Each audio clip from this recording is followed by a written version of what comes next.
Yeah.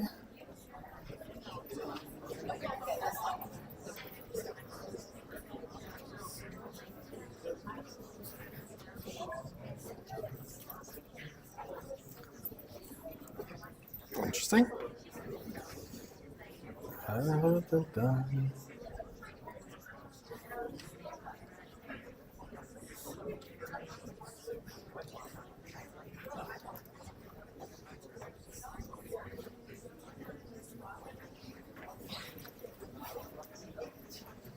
There we go.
Alrighty. Looks like we are. Oop! I'll turn on my microphone. It looks like we are. Ooh, hey, a little loud. Okay, turn that down. Don't need to hear myself echo quite that much. All right, we are at time. I know people are still trickling in. So there's lots of seats, or I think 50 extra chairs in the class compared to the course cap. So there should be lots of room for everybody. Okay. All right. Welcome to Sociology 100. All right. So this is obviously Intro to Sociology. So glad you're here. Now, just are people still having trouble getting on eClass? Because okay, all this is up on eClass. I promise eClass is not my fault. That's somebody else's doing. But yeah, we'll kind of cover just kind of intro to the course today, and then we'll jump in on Friday with some course material. Just because honestly, at this point, I don't know when eClass is going to be fixed. It's been buggy all week, so hopefully by Friday you'll be able to download all of the class material. Okay, so because this is a really big class, and what tends to get lost in the shuffle in these big classes is asking questions.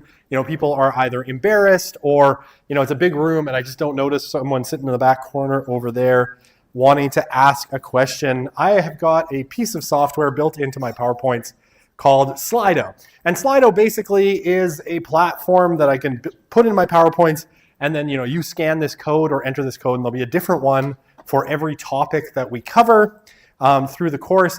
And basically, so, scan this QR code with your phone or go to slido.com on your laptop and enter, this code 1652505, and it'll give you kind of a page where you can type in questions, right?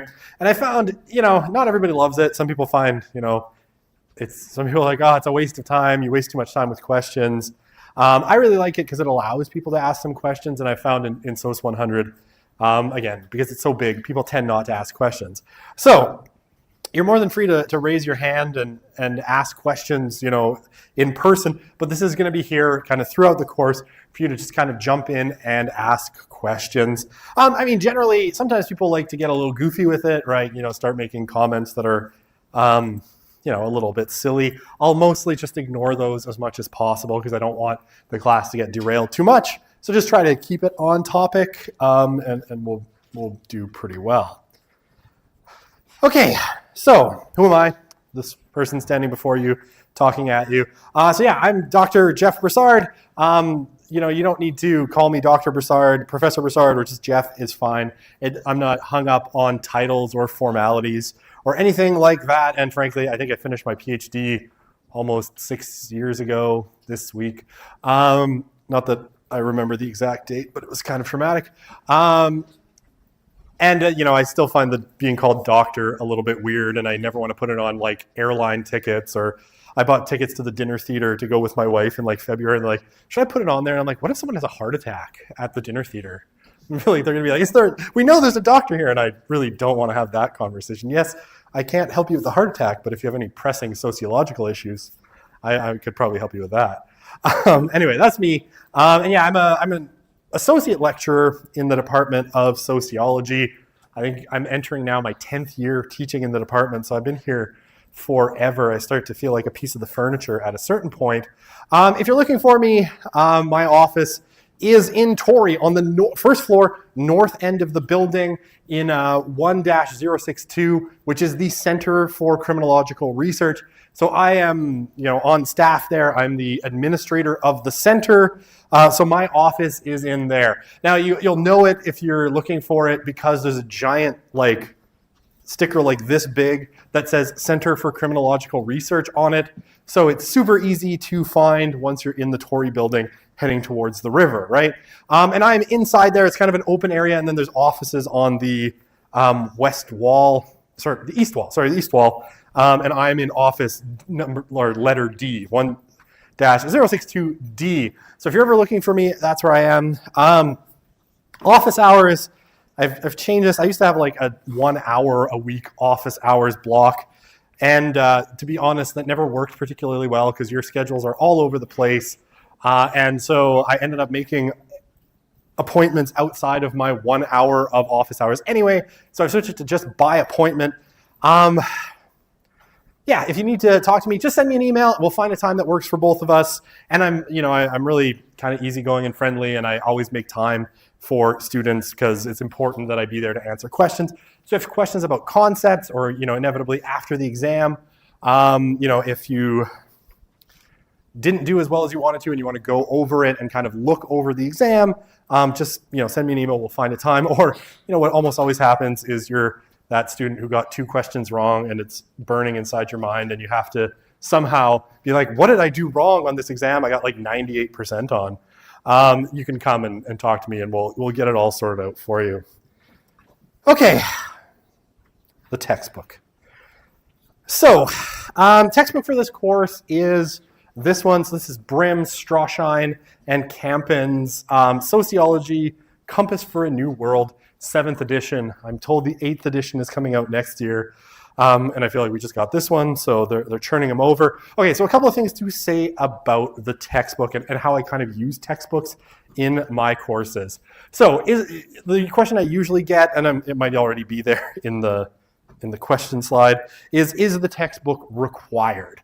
So my answer to this question is no, it's not required. Now, usually I think where this question comes from is a little bit of anxiety on the part of students, especially if you've been through, maybe it's your second year and you've been through a couple of classes in university. And it's like, okay, do we need to memorize everything that's in the textbook? Are you going to be testing on things that are in the textbook that you didn't talk about in the class? And the answer to that question for me is no, because I don't think that's fair. And sometimes I was just talking to students in the class I teach at 10 o'clock, and one was saying that, he had a class where it was literally like the gray box underneath a underneath a picture in the textbook, there was a professor tested off information that was in that tiny little gray box. I don't do any of that stuff. Everything that you need to know really for the exams is all covered for me in the lectures. So what I say about the textbook is, I've sort of built the course around the textbook. I go beyond it in some places, and I omit other things that are in the textbook that I don't think are interesting in certain places. So you can use it if you find textbooks helpful, right? Maybe the way I explain stuff is just not making sense to you, and you need a different kind of way of explaining it. You can go to the textbook for that, right? That could be a potentially useful way of using the textbook. But if you're, coming to lectures and you find that to be adequate, you might not need the textbook, right? And like I said, I'm not going to find little details in the textbook that I didn't talk about in class. There's going to be a question on the exams. So that's kind of how I think of the textbook, right? Buy it if you want it. Don't buy it if you don't think you need it. All good with me. Okay, any questions? Because I hate making people buy $100 textbooks that sit on their shelves for, the next 5 years until they throw it out in like a rage, after they've graduated from university. How are we doing so far? Okay? Okay. Will participation be graded? No. There's 250 of you. There's no way to grade participation. I mean, there probably is, but I don't want to. Because frankly, figuring out a system to grade and keep track of 250 people and their participation sounds insane to me, but maybe other people do it. So no, there's no participation. I'll say it's the straight up, this is where your marks come from. It's 3 exams, and that's it. Is the 6th edition comparable? Yes. The 6th edition, if I'm being perfectly honest, I used the 6th edition before this, and I don't think they changed very much. I think they just shuffled around the chat. Well, okay, so what ended up happening was the publisher, Nelson, got bought by Cengage, and Cengage, I think, was like, oh, we're not making enough money off this textbook. There's too many copies of it floating around. Let's put out a 7th edition. And they changed almost nothing. I'm told the 8th edition will be a big change. I'll believe it when I see it. But yeah, if you can find the 6th edition, go for it. There's a few topics, I think, that are out of order. And I think there might be one chapter that was taken out altogether in the 7th edition, right? So, but yeah, I mean, it might be like if I have on the syllabus, this is chapter 4. In the 6th edition, it might be chapter 6. But I'm sure you can all manage that. Is attendance mandatory? Yes, but I won't be checking. No, sorry, I'm kidding. But attendance is not mandatory. I'm not keeping track of attendance, right? I know some professors do like Top Hat or some such stuff. Again, you're adults. I don't want to keep track of you. You get out of this course what you want to get out of it. If that's, you don't want to come, I don't care. And don't get me wrong, it's not that I'm not a caring person. I just don't want to police you and be keeping track of that. And frankly, I'm a big enough human being that it doesn't hurt my feelings when people don't show up, and I don't have an ego about it. So no, attendance is not mandatory, and I'm not keeping track. So you make your own choices, right? You're all adults, and that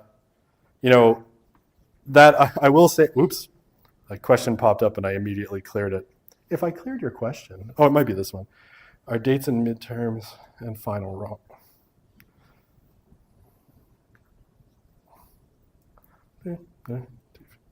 No, I think those are right.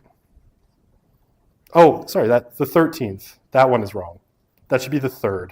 There's a 1. That shouldn't be there. My bad. That should be the 3rd. October 6th is right. November 3rd, sorry, it's right on the syllabus. I just must have hit 2 keys when I was putting it in, because the 13th is the first day of reading week. So yeah, it's the 3rd, November 3rd, and the final exam is the 15th. So yeah, the midterm, sorry, that one, the second midterm is the 3rd, not the 13th. Those are all correct, though. Am I recording? Is the 6th edition comparable? Yes. Okay. Is attendance mandatory? No. And will my lectures be recorded? Yeah, so I will record them. Generally what I do, because the class, there's sort of weird rules at the university about how you can provide recordings, and I've gotten some static about this in the past, and I don't know if I will again, but generally what I do is like I record them, and then on Friday I kind of make them all available. And I'll put a link in the on the course page. I just was trying to do it today and it didn't quite work out because I couldn't get into eClass properly, where basically it'll be like a YouTube playlist and you'll just go, and on Friday I'll post, after we're done class, I'll post the 3 lectures from the week, and then you can pick the one that you missed. And I mean, so I'm not supposed to provide them live, but I can provide them for students if they need them. That's my understandings of the rules. So yeah, I will post them. Now, I will say this about the lectures, the recorded lectures, because I did this last year and it was kind of a disaster, not for me, didn't matter to me, but for students. Don't think that you can ignore the class for a month until the midterm and then watch all of the videos, because this is what happened. Like, because I watched the YouTube statistics and the videos were like nothing, nothing, nothing, nothing, nothing, nothing. And then 2 days before the exam, 250 people are trying to watch the exams. So don't, and attendance went down towards the end of the term, all this kind of stuff. Again, no big deal. But a lot of people, I think, left the midterm or the watching the videos till like very late, and then weren't able to synthesize all of the material, because there is a lot of material. So I'd say like use it sparingly and intelligently, and don't think that you can catch up on 4 weeks worth of material 2 days before the exam. And I will say, when I offered it, and this is no joke, the first time I've ever offered all the lectures online for people to use, it was the lowest average for this class I've ever seen. Specifically, I think because people were waiting too long, right? And I had changed nothing else in the course. So be smart, I will provide them. I don't want you to come if you're like coughing or, barfing or anything like that. I'd rather you stay home and not get everybody else sick. And if I'm sick, what I'll probably do is lecture from home. Like I'll do one lecture through Zoom, which I'll stream on YouTube, or maybe I'll just use OBS and stream it on YouTube, and then we can interact that way. But yeah, don't come if you're sick. Use the recorded lectures. You can even, if you look at the YouTube channel that's on, you can even tune in live for that day if you want. But don't let them stack up, right? It is a lot of material, especially that first midterm. And I don't want you to get kind of slammed by having left things for too long. And that is a tendency that people have when you can delay something. And, it's a course, so it's less exciting than whatever is on Netflix at the moment, or, Rocket League season 12 is starting today or something, right? You might be tempted to push things back. Don't do that, but if you miss a class, use it. Okay. Is it possible? Yeah, just email me and I can fill you in on that one. Sure. Okay. Are the exams open book? Whoop. What? Oh. Okay, the projector is shutting down because I forgot to add time. All right. It's happening on the first day. It will never happen to me again. All right. While the projector shuts down and turns back on, I will just yell. So question, are the exams open book? They are not. That's closed book. And I will say a word about the exams here. They're going to be on eClass as long as eClass is fixed by then. So they're going to be on eClass and you're going to do them in class, right? And you can use any device you want, right? So you can use your laptop, you can use your phone, you can use an iPad or a Kindle Fire or whatever, any device you want. You can do it on in class. I'm just trying to make sure I covered everything. Yeah, so it'll all be written online. Nice thing about that, you get your results instantly, but it is closed book, right? So I'll have myself and a couple of students from sociology kind of walking around and sort of keeping an eye on your laptop or your device screens to make sure you're not cheating or anything like that. But yeah, it is closed book, and you got 50 minutes to write the exam because it's a 50-minute class. There's 45 multiple choice questions. You wouldn't have time really to do an open book exam in a way that makes sense. You'd run out of time. All right. Well, the projector takes a minute and a half to power down, and it takes a minute and a half to power back up. Why? I don't know. Okay, so Lectures will be recorded. Are the tests cumulative?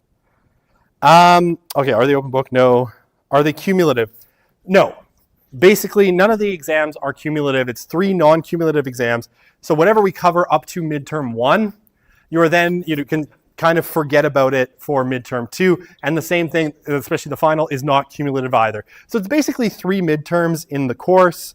And again, those dates are October the 6th, November the 3rd, and December 15th. So yeah, all right, 45 more seconds till my projector comes back. Sorry about that. Tests are not cumulative. And yeah, are there assignments or class work? No, there's no assignments for the course, right? There's nothing, no written component. I mean, and honestly, the reason for this is it's just me teaching the class. I don't have any TAs, and there are no TAs available in the department or apparently any other department. We've asked. So, it's just the exams because I'd never be able to get through any kind of written component. Like if you wrote each a paragraph, you wouldn't get your marks till March. It would take me forever to get through marking 250 people. Hang on.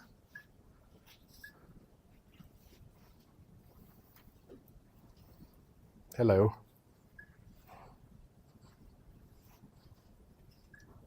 Okay. Oh, helps if I push the right button. There we go.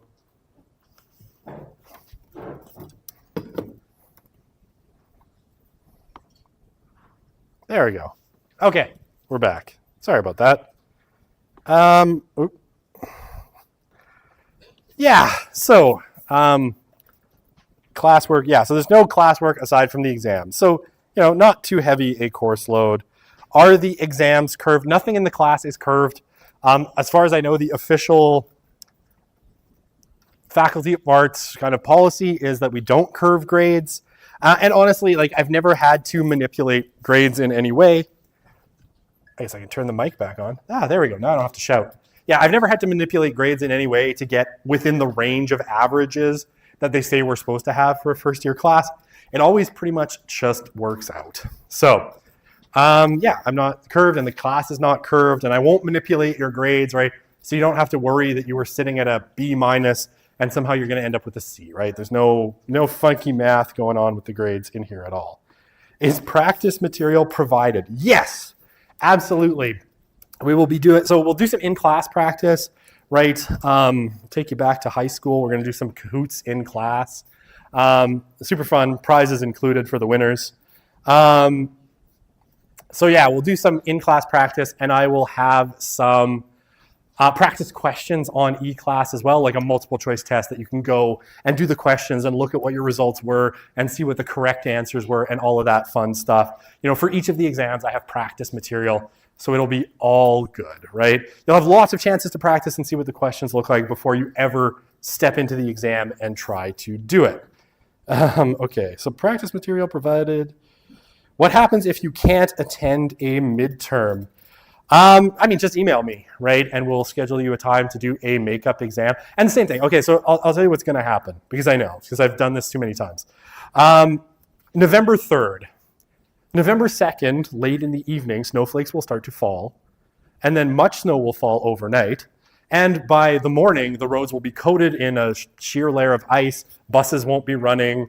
The LRT, it never works, but it will even more not work that day. And so there's going to be 40 people who are freaking out that they can't make the midterm. And it's all good. One of the reasons that I moved the exams online was for this specific reason.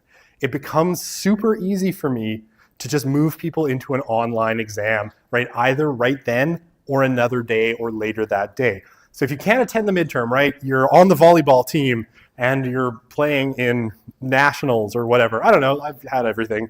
Just email me. We'll figure out a different time for you to write it. Probably you'll write it remotely with a remote proctor, which uses your webcam to spy on you while you write the exam, and record your screen to make sure you're not cheating. And it's super easy. It's honestly barely an inconvenience. at all, and we can make this work. And again, I don't know, like even if the day of the exam, you wake up at 2 p.m. because you were studying all night, or I don't know, you were on a bender or whatever, and you missed the exam, just shoot me an email. We'll book you a makeup, and it'll be all fine. One of the great advantages of moving stuff online is it doesn't require me to like book you in a time where I sit in a room and stare at you while you write the exam, kind of disgruntled because I had other things to do right at that moment. It's super easy. So yeah, just don't worry about it. What is my favorite class to teach? Oh, wow. All right. Okay. What is my favorite? Okay, well, let's actually deal with the important ones here, and then we'll go with the less important.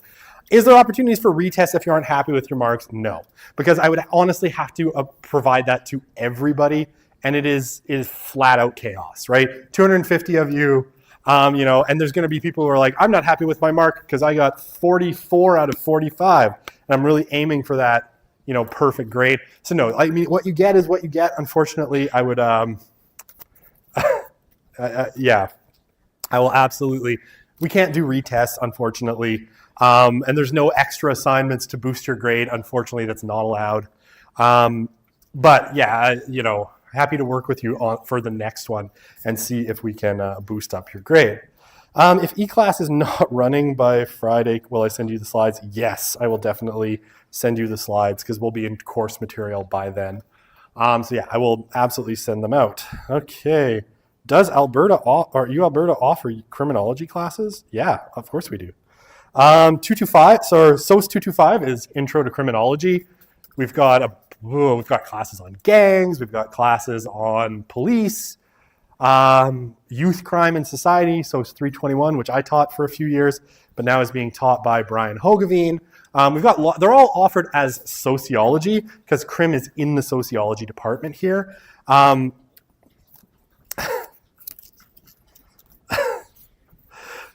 See, this is the,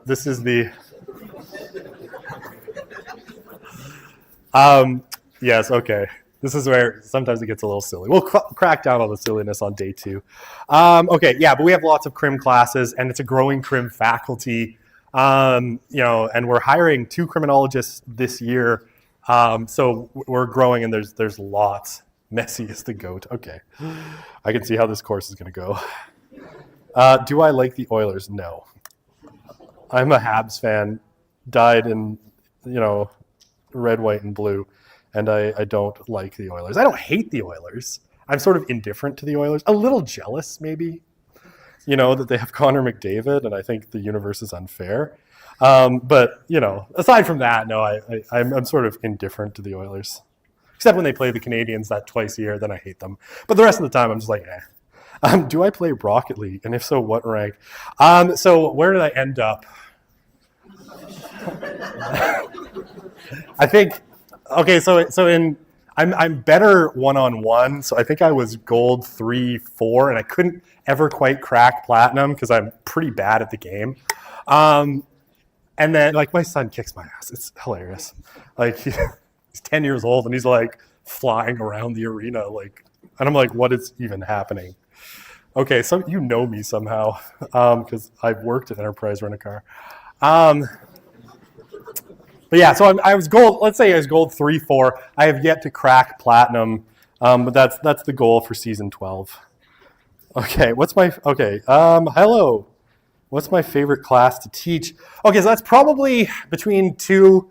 It's a pretty close split. So it's 377, which is Sociology of Youth, which is the one I've taught the longest. I started teaching it in 2014. I'm teaching it again in the winter, and it's amazing. It's kind of my baby. And I've crafted it into something very unique. And then Source of Religion, which is 376, which I'm teaching this semester. And those are probably my 2 favorites to teach. And what are my thoughts on Enterprise Rent-A-Car? I mean, it's an evil corporation that sucks the souls out of workers and steals years of their lives. But aside from that, they're pretty good deals, and I know how to manipulate them to get free rentals. So I worked there for 3 years. Someone knows this. I don't know how they know this, but they shouldn't. But yes, I worked at Enterprise Rent-A-Car. Out of my undergrad degree, I went to work at Enterprise, and it was not pleasant. Okay. So, yeah, 45 multiple choice questions for each exam, right? So less than 1 a minute. So you have to be pretty quick, but it's doable. And yeah, I mean, the weight is distributed, and I've kind of distributed the dates as evenly as I can. And yeah, you'll write it in here on your device. Like I said, it can be any device. It can be your phone. It can be a tablet. It can be your laptop, whatever you choose to use. Basically, it loads one question at a time. You answer it, move on to the next one. Sometimes we have some slight glitchiness with the Wi-Fi in some rooms, but mostly it goes pretty smooth. But we'll talk about that when we get closer to the exam. And the way it'll work, right, is basically I will have it on eClass, and it'll be locked with a password. So in order to access it, basically I will put the password up on the board. You'll enter the password, and then you'll be able to access the exam. And that's to stop people from doing it at home where they could cheat. And I know you could be like, well, one person could be here, and then they could text the password to their 5 friends at home. And I'm like, okay, if you're putting that much effort in, you win. I give up. Like I've done what I could to stop you from cheating. And if you're that committed, then all the more power to you. I can't, I can't fix everything. Yeah, I mean, I guess in general, I want you to succeed, and I'll put this caveat on it. I always say I want people to do as well as they want to do in this class. So if you are that student who wants an A, I absolutely want to help you get there. If you are, the student who, knows the refrain, C is for cookie, and that's good enough for me. I'm also happy with that. If you're happy getting a C in the class, I just want to help you get that C that's going to make you happy. And remember, C's get degrees. And after you graduate from university, no one will remember that you took SOS 100. Especially if you're in your first year, no one cares about your first year grades. Even if you apply to grad school or med school, they take like the last 2 years of your degree. They don't really care about the rest. If it's not perfect, don't stress about it. Is my time up? No, I'm just kidding. Yeah, so don't stress too much. Like especially if you're in your first, second year, don't stress too much about this class. Take it seriously, but if you're off by 0.1 or something, you get a B instead of the B+. It's not the end of the world. And I promise you, no one is going to remember 20 years from now, including you, what you got in SOS 100. You might have a vague sense, but almost no employer ever asks for your transcripts. So, think of it that way. Unless you go to grad school like I did and then they ask. But again, they don't care about your first couple of years, so don't worry too much about it. Yeah, I mean, the slides are always going to be up on eClass. I post them as quickly as I can. They're basically single units, right? So instead of going like day to day, I tend to post like our first unit is concepts and theories.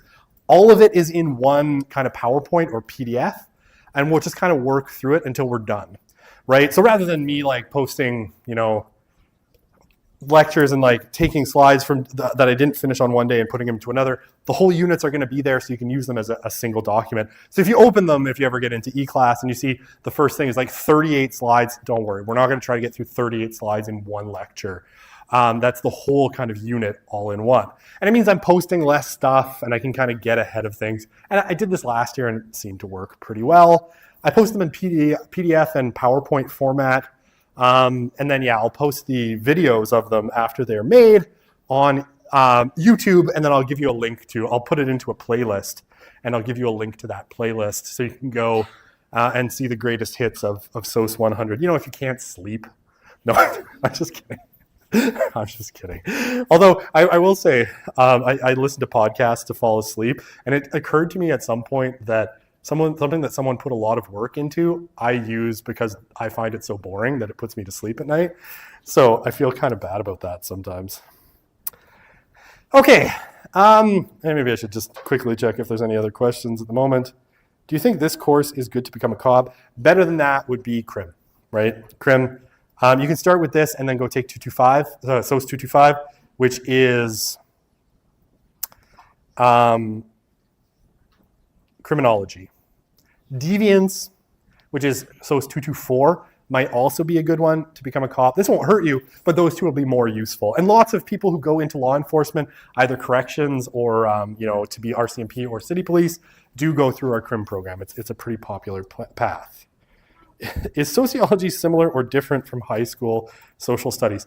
I think it's much more in-depth and much more interesting, but other people have said, especially on Reddit, where people are super mean, that it's basically like a high school social studies course. So I take that for what it is. I think we cover things in a little bit more depth, and it's a little bit more theoretical, right? Because we tend to talk about it through our main sociological traditions of theory, which are structural functionalism, conflict theory or Marxism, and symbolic interactionism, which, unless the social studies curriculum has changed a lot, I don't think you look at in that way.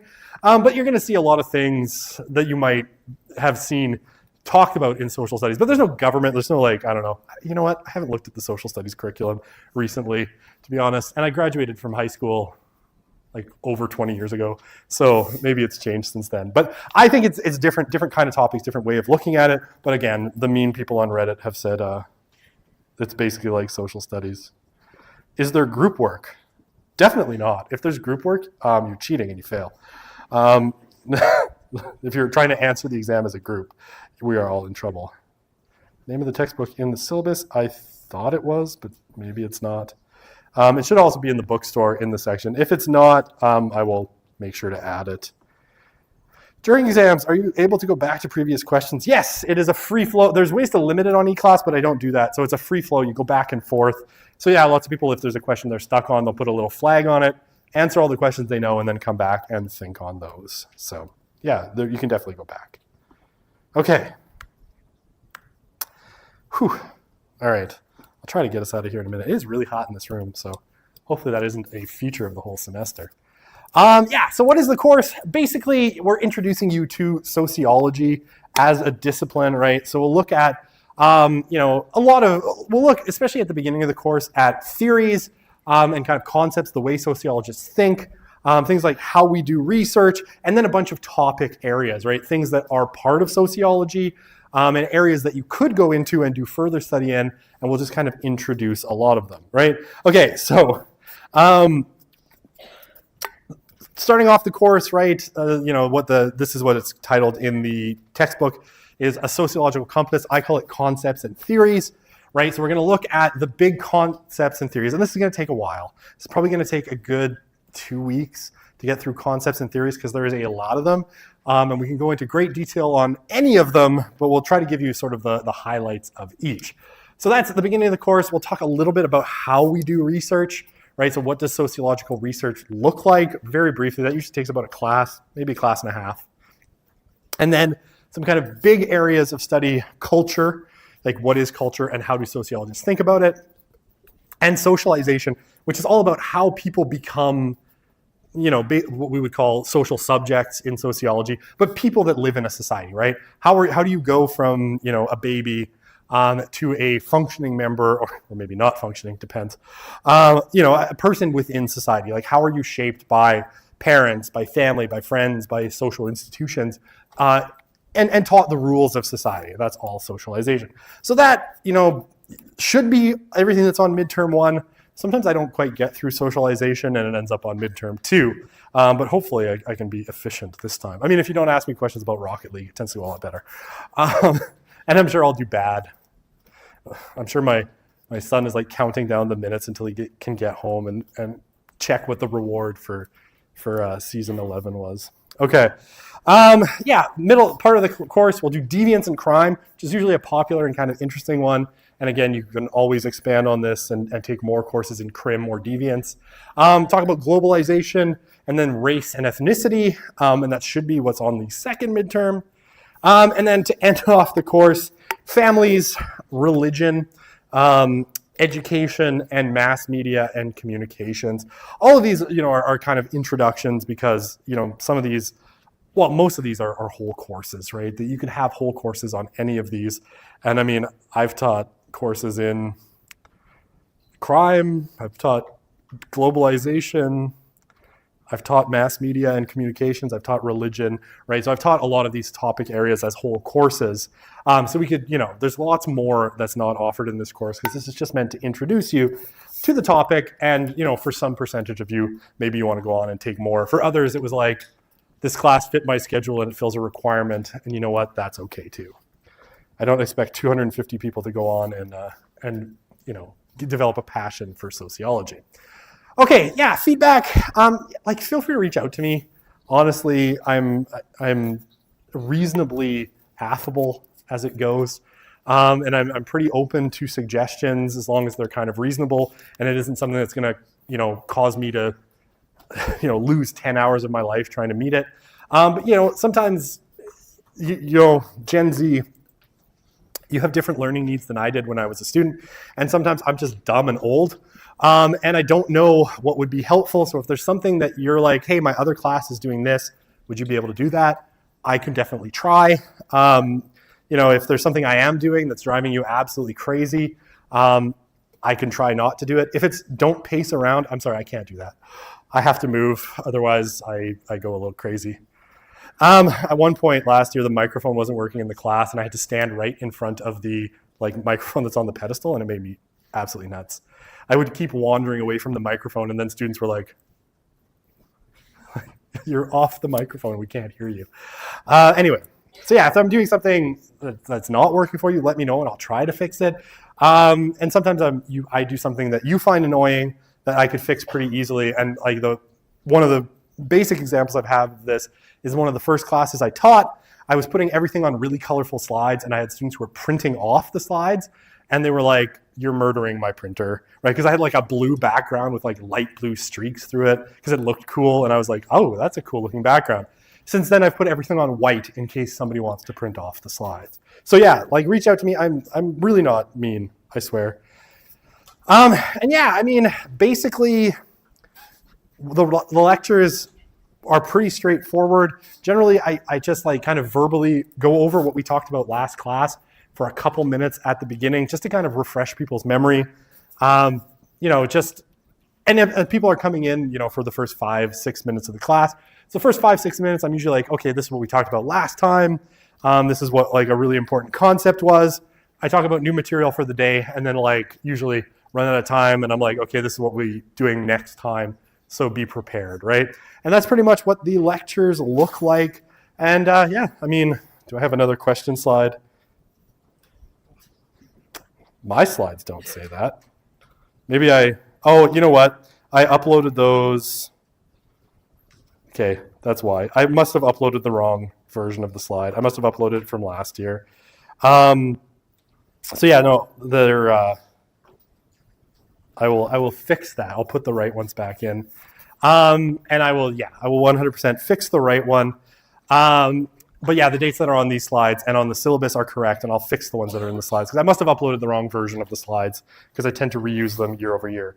Are there any free alternatives online for the textbook? I can suggest one, but it doesn't line up exactly. But yes, I have one in mind that could be useful to you. Just send me an email and I can provide it. And remind me and I'll post a free alternative textbook on eClass once it's working. Oops, what did I clear? If you throw a paper ball from the top of the auditorium to the trash, no. No. Yeah, sorry. Okay. Is there a prereq for 224? I don't believe so. 224, 225, and 100 are all no prereq sociology classes. So you should be able to get into that. Now, it is extremely popular, so you could have trouble finding a spot at this point. Okay, I think we're done. I think we're good. What happens when you run out of time on the test?